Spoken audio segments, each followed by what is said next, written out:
Bom, pessoal, continuando aqui a análise crítica do Taná, do Velho Testamento, comparando com o entendimento de José. Sobre o pecado original, não tem tanta variação, com a Bíblia. Só alguns detalhes que eu queria mostrar para vocês. Primeiro aqui, eu grifei a palavra muito longa aqui no texto em vermelho, porque Deus falou assim, Eu vos havia provido de tudo que podereis desejar para viver sem penas e com prazer uma vida isenta de qualquer cuidado, que teria sido ao mesmo tempo muito longa. Então os cristãos criaram aquele mito do pecado original, dando a entender que se o homem não tivesse pecado, ele teria a vida eterna no paraíso.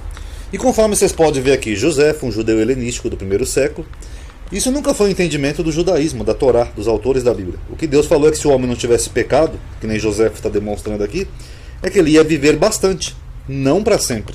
Entendeu? É diferente. Então esse mito aí de pecado original, que se criou lá depois com Santo Agostinho, ele não tem nenhuma base bíblica. Eu já fiz um vídeo sobre isso, ok?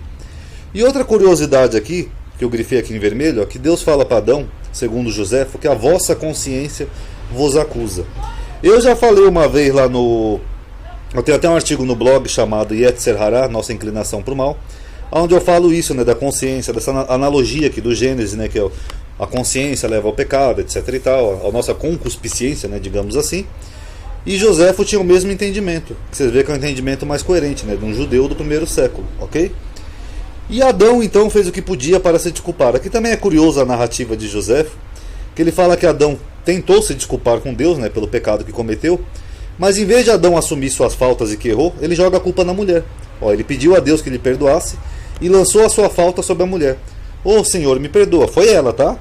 Como que quer dizer? Eu vou tirar o meu da reta e ela que se dane.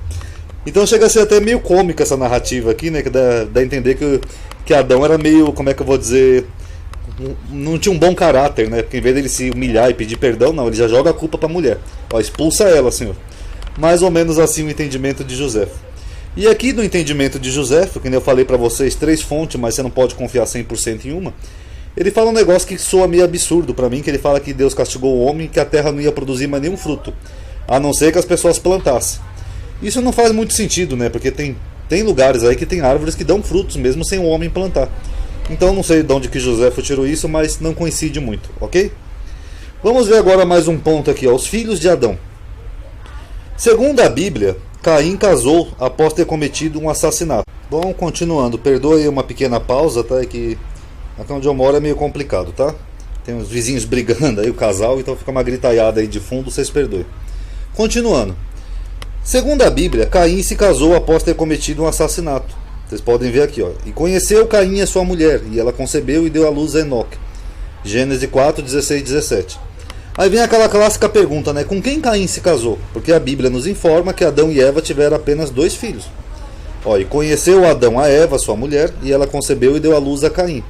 E disse, alcancei do Senhor um homem, e deu à luz mais a seu irmão Abel, e Abel pastor de ovelhas, e Caim lavrador de terra. Então com quem que Caim casou? Então essa narrativa popular que nós temos, dá a impressão que Adão e Eva só tiveram um casal de filhos. Agora vamos ver qual era o entendimento de José. Segundo José, ele disse o seguinte, Adão e Eva tiveram 2 filhos e 3 filhas. Vocês notaram que já é diferente? Agora, José estava lá no primeiro século escrevendo isso daqui. Qual era a fonte de José? Será que era alguma fonte talmúdica? Será que era um entendimento judeu? Será que era alguma coisa diferente que nós não temos? Porque a Bíblia não informa isso daqui. Então eles tiveram 2 filhos e 3 filhas. Então isso aqui já mata um pouco essa mitologia de que havia só um casal na Terra, 4 pessoas. Eu costumo falar brincando assim, que aquela época era mais violenta que hoje, que só tinha 4 pessoas e um quarto era criminosa. E aí Joséfo também nos informa que o primeiro se chamava Caim, que significa aquisição. Isso segundo Joséfo. E o segundo, Abel, que quer dizer aflição. Será realmente que é isso que diz o significado dos nomes? Olha aqui, O nome Caim em hebraico significa lança. Este nome também é associado a uma outra forma verbal, caná, que pode significar obter ou provocar ciúme. Então nessa outra forma, canar é obter, teria mais a ver com a aquisição que Joséfo informa. Então dá a entender que a fonte que Joséfo usava deveria ter esse termo, caná, e não Caim, tá bom?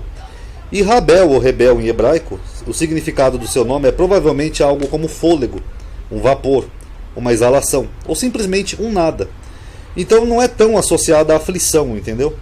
Algo considerado perecível, sabe, que dura pouco. É um Abel, dura pouco. É que nem É que nem um aroma de um pacote de salgadinho, ele dura pouco.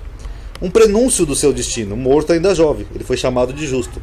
Então esses personagens, até pelo significado dos nomes deles, dá pra ver que eles não são literais, eles são apenas personificações. Um personifica alguém que é ambicioso, que adquire, e o outro personifica alguém que é passageiro, que tem uma vida curta. Então são meramente personagens alegóricos. Tanto que Joséfo dá uma descrição melhor aqui dos personagens. Ó.